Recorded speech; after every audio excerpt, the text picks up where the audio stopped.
It's the Under the Ring Report. And now, the anonymous general managers of wrestling podcasting. John the Fleshwound and Cousin Tom. All right, wrestling fans, welcome back. It's another edition of the Under the Ring Report. As usual, by my side, it's Cousin Tom. Hey, too sweet, buddy. That's right. We've been about a week out from TLC, which we both sat down and watched, and considering all the weird things that happened during that pay-per-view, I think we got a pretty good pay-per-view, considering they're more of a B-level pay-per-view. Am I right? I think you're absolutely right, and I think illness and Mother Nature did us a favor. I think you're probably right.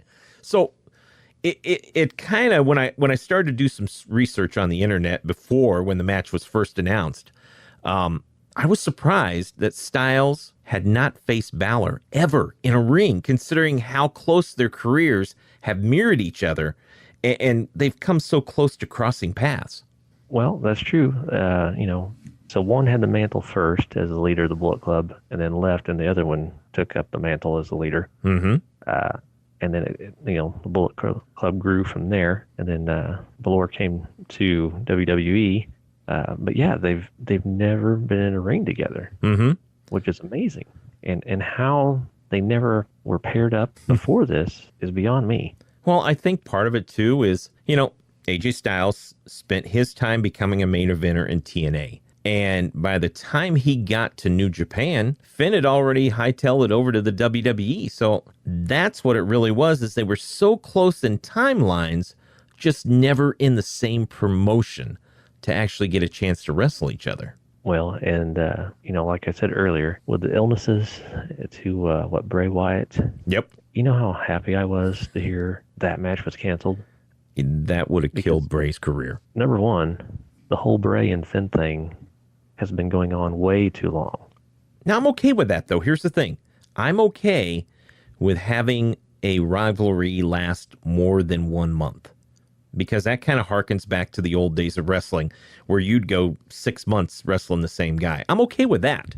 But I think the rest of this, where you're going to go, might be where I agree with you. Well, the part that got me, I'm not against guys, having a long feud. I'm not against that. The part that I don't like is when they talk about Bray, and now they want to bring in Sister Abigail, and he's supposed to be Sister Abigail or possessed by Sister Abigail. Something. And then the same thing with Finn when he wears the demon makeup. Now all of a sudden he's the demon Finn Balor, but he's not Finn Balor. He's the demon Finn Balor, and it's like, okay, it's the same guy. It's war paint. We get it. And the first thing they made sure to mention when he faced AJ Styles was the demon Finn Balor has never been beaten in a WWE ring. Mm-hmm. Well, that right there, I'm like, okay, well, I know who's going over on this match. That was the first thing I thought, because they made sure to mention it. But to make Bray Wyatt wear that veil and use that goofy sound effect when he, and what are you trying to do to that guy? Are you trying to force him out?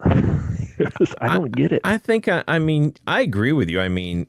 Is there a guy right now in the WWE who is more poorly booked than Bray Wyatt? This guy, one moment, everybody's talking about him going to be the next, Undertaker, that type of character that they want to use.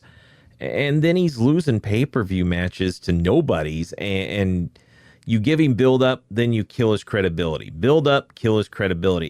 It's like they really don't know what they want to do with Bray Wyatt. And he's got a lot of talent. That's the sad part right there. He's got a ton of talent, and he was able to break out of that Husky Harris character and build himself something, but it's stalled. I don't know what happened, but there's a disconnect with the writers, I think. I agree. I don't think they know what to do with him. I think they should have went back, let him go back to the Hawaiian shirts and the fedora, sitting in the rocking chair, giving those crazy promos, which were entertaining. Sometimes. He had people eating out of the palm of his hand.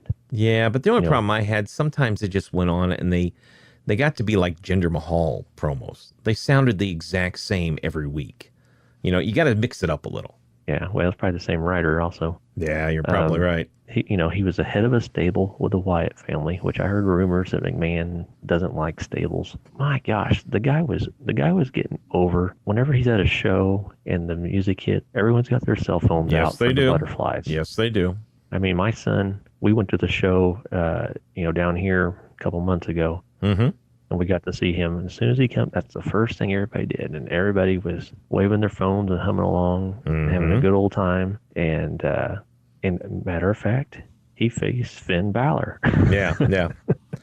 And like I said, I'm okay with that. I am. I'm fine with that. But it wasn't to help Bray. It was to help build up Balor. That's all Bray has become now.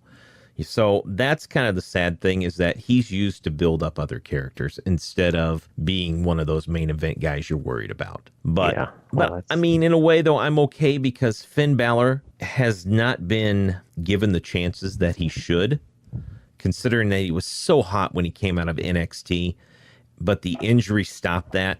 And they've kind of had the same problem with the Balor. What do you do with him? You know? That's where I kind of lose my mind. There's a lot of guys there that they start something, then they don't know what to do with them. And it seems most of the time it's on Raw. Yeah, well, and I agree with that. I know the injury. I mean, you named him your first Universal Champion, and then he gets hurt, and then he has to take time off to recover. And then he's really come back to nothing. I mean, the feud with Wyatt, but, you know, other than that to speak of, really hasn't been anything. He got beat by Roman Reigns clean. And he's had some other goofy matches that, I don't know. I'm with you. Here's another thing. So we have the match with AJ Styles. Yes. The one everybody wanted to see. Yes. You know, the crowd is chanting, "This is awesome," before the match even starts. Mm-hmm. And the very next night, you have him lose clean to Kane on Monday Night Raw. There wasn't anybody else back there you could bring out for Kane. I kind of get it, truthfully, because if you think about it, before the match, he beat up AJ Styles and The Shield, okay? So they got the same thing, and Vince is so hell-bent on Braun Strowman being the main guy that he needed to build Kane up. And you know, Balor was there. Balor would be here's the thing I have to say, though, in a way. It's good for the WWE and Vince to think that Balor is a formidable opponent for Kane. Even though he lost and got triple chokeslammed, it's still a good thing that he was even brought into the mix. So maybe that means good things are coming for him down the line. Well, I hope so. I hope so. Now, getting back to the match with AJ Styles, that was an awesome match. Yeah, I agree. It had everything that I like about professional wrestling. Mm-hmm. You know, there wasn't a build-up. You know, and I seen a quote from on Twitter. You don't need a story. The two of you in the ring are there to tell a story. That's exactly what they did. That match is kind of the same thing that's been going on in the Independents, New Japan. You know, Kenny Omega shows up, does a 5-star match, boom, boom, boom. It's phenomenal. So WWE's got the guys that can do that. But unfortunately, we haven't been putting them together in matches because it always seems sometimes that Vince might be just a little behind the times. You know what I mean? He's got these guys. Yeah, I get that. You know, he's got Styles and Nakamura. Why aren't they wrestling? You know, it's things like that I look at and I'm like, when are we going to get this? When are we going to get that? You know? So I don't know. I don't know when it's going to happen. We haven't seen that yet. No, we haven't. You know, I'd love to see Balor and Nakamura. That'd be awesome. You know, but I'd also like to see Cesaro back as a singles wrestler. I don't know if that's ever going to happen. Yeah, I don't know about that one. They seem to like him as a tag team person because they don't know what to do with him as a singles person. Yeah, but there's a lot of great wrestling matches out there, but they may not be the best. I mean, Nakamura is. I'm worried at the way he's booked because he's another one of those guys that an amazing wrestler, but he's not a gimmicky WWE guy. He just goes in there and kicks somebody's ass and moves on. That's kind of it. I mean, He's weird. That's just his thing. But I worry that the way he's booked is going to get lost in the shuffle and never get a chance to move up to that next level. Well, you look at the people they bring in from outside. Mm-hmm. So they brought in Balor, which was what was he before, Prince Nevitt or something like that.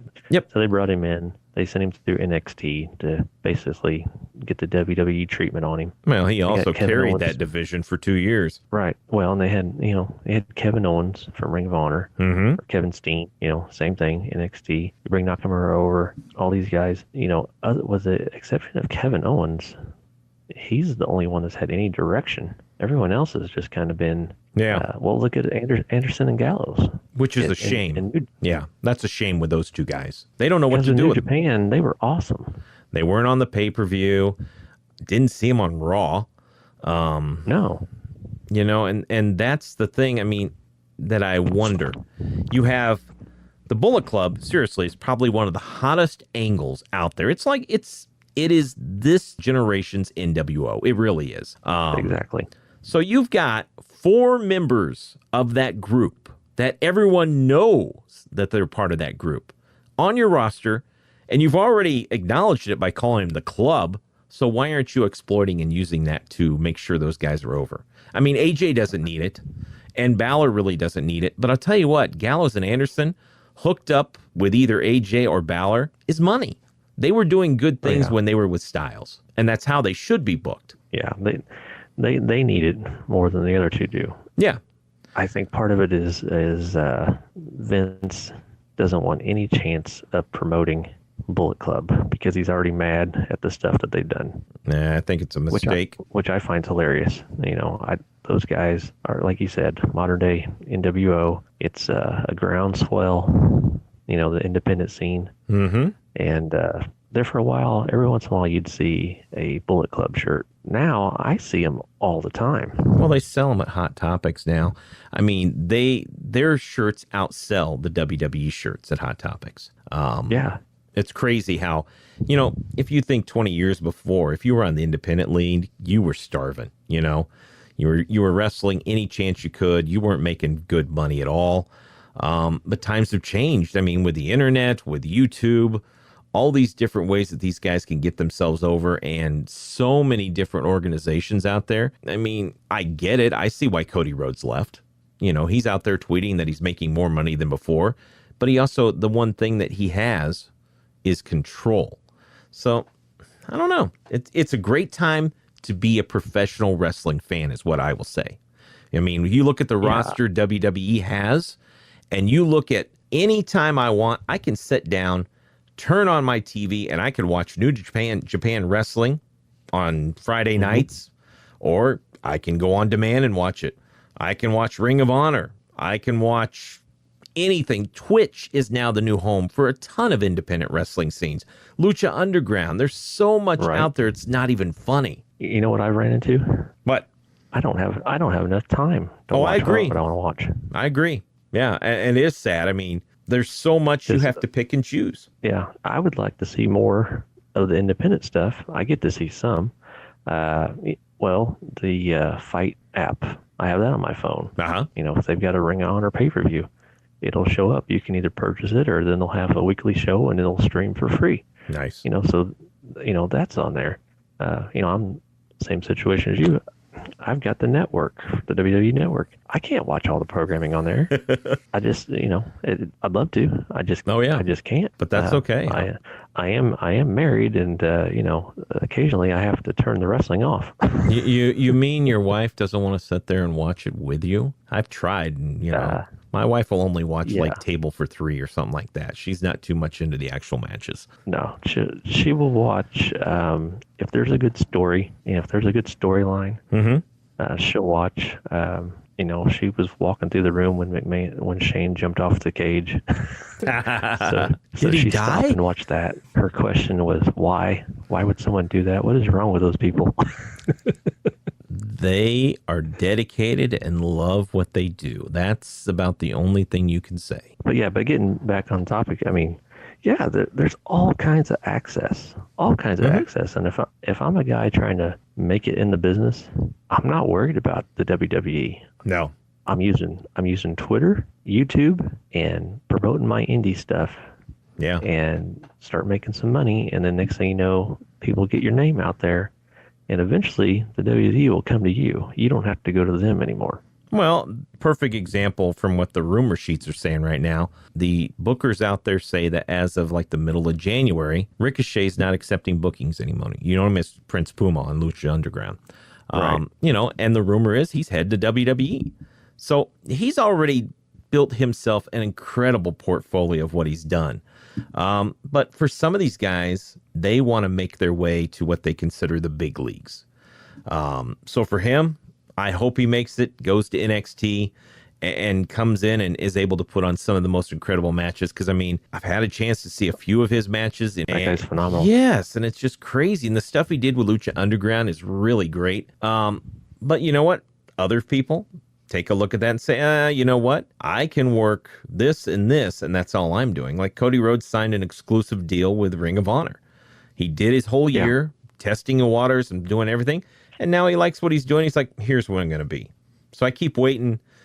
I'm waiting for the Ring of Honor to make their way to Milwaukee because they usually do shows down there every once in a while. So I think I'm going to have to make a trip down there and check out a live show of Ring of Honor. Yeah, well, and they've got that agreement with New Japan, so those guys hop back and forth. Oh yeah. They probably have enough frequent flyer miles. They can go anywhere they want for free. Might as well, man. Some of the matches they put on are incredible. But like I said before, if you're a wrestling fan and you're not happy right now, something is really wrong with you. Oh yeah, yeah. There's no reason. There's no reason you should be unhappy. And the ones that all complain about, it's the PG era. I think, come on. Doesn't matter. Other stuff out there. Yeah. Lucha Underground. I don't know if they're going to have a season 4 or not. Yeah, no one knows. They can push some boundaries. Ring of Honor and the Bullet Club. They can push some stuff too. So there's plenty of options out there. Yep. And for me, having a kid that's 11 years old, perfect. PG era is just fine. Well, that's good because you don't have to explain certain things. Because, I mean, we think about 20 years ago when WWE was letting everything on the air. It's a lot easier on you not to have to explain what certain things are and why they're talking about puppies and things like that. Why did that 80-year-old lady give birth to a hand? Yeah. Those are some uncomfortable situations. Why are they having a bra and panty match in Jell-O? So in a way, I'm kind of glad because you know what? We've gotten to the point now where we're back to real wrestling. That was shock and awe wrestling, just trying to get your attention. And now there's so much out there. You can just sit there and enjoy what they're giving you. And I mean, thank goodness they let AJ Styles do what he does. And hopefully we'll get some more of these dream matches that people have been waiting for. We all want it now. But you know what? They got a plan. Right. Something's going to happen. They'll give it to us. And I hope we get Nakamura and Styles at WrestleMania because that would be one of those moments that you want to see in a WWE ring, a WrestleMania moment. So I would like to see that, or even if they build up a Styles and Balor at WrestleMania. Yeah. Well, I'd watch him again. I'd throw in Samoa Joe too. He's another person that could wrestle any of those guys. I mean, he wrestled Balor, he wrestled Nakamura, and he wrestled Styles before in TNA. But I'd love to see that stuff happen again. Yeah, there's a lot of options, and I'd like to see him do it right and not just stick him with somebody and see what happens. All right, man. This is Jim the Anvil Neidhart, and you're listening to Under the Ring Report. Follow the Under the Ring Report on Twitter at UTRR Podcast. You can subscribe to the Under the Ring Report on iTunes, Google Play, and Stitcher, or visit undertheringreport.com. Thanks for listening to the Under the Ring Report.